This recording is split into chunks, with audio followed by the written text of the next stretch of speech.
Happy to be joined by the co-defensive coordinator here at Indiana, Mark Hagen. Coach, you guys have really improved by leaps and bounds on defense over the last couple of years. A very solid group last season. You did lose a lot of production off of that D. Who are the leaders who you've seen emerging this year? Like the three guys you got to look to first and foremost are Jacob Robinson up front. He's played a lot of football for us. Marcelino Ball, he wasn't quite as healthy as we wanted him to be last year, but he's a guy, and then Jonathan Crawford there in the secondary. So we've got a guy at each level. Certainly lost a lot. We're excited about our youth, and we just got to get those young guys up to speed fairly quickly.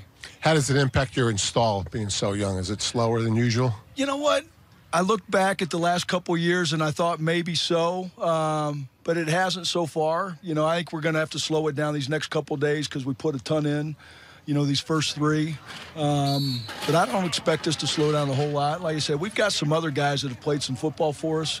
The Raekwon Joneses and in the secondary, the Andre Browns, guys like that are seasoned veterans. Maybe haven't been starters, but have played a lot of football. So they're doing a great job of helping the young guys. And like I said, we're going to do what we do.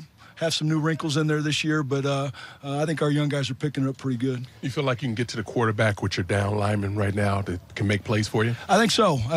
We haven't been a pass rush team with just a couple of guys. We've kind of been by committee now. Now losing Robert McCray hurts a little bit. I thought Greg Gooch was very much improved last year, but getting a Niall Sykes back, who arguably was our best front pass rusher 2 years ago. I think you've seen a guy like Alan Stallings emerge inside. We'll just help each other out. We don't have a dominant guy, but I think our system helps us a lot, and we got to make sure that we're creating opportunities for the Sykeses and the Stallings to get there.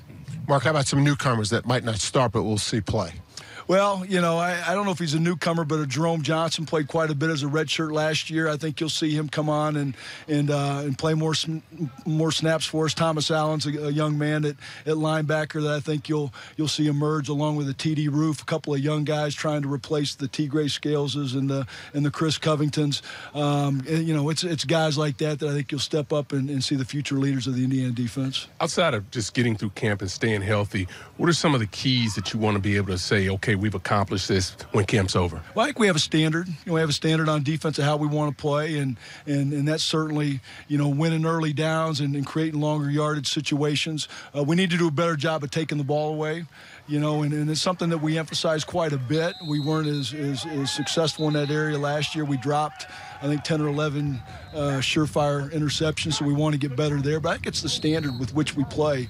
We don't want to have youth be an excuse for us this year. We know the progress that we've made, and that's the level we expect to play at. What do you want the identity of this defense to be? I think, number one, you want to see a group that's always hungry when they take the field. I think the three things that we talk about from a standard issue, we want to have great tackling, we want to take the football away, and we want to play with great effort on defense. And those are the three hallmarks of what we want the Indiana defense to consistently be about. All right, Mark Hagen, the co-defensive coordinator here in Bloomington. Thanks, Coach. Appreciate your time. You're welcome. Thanks for coming out, guys.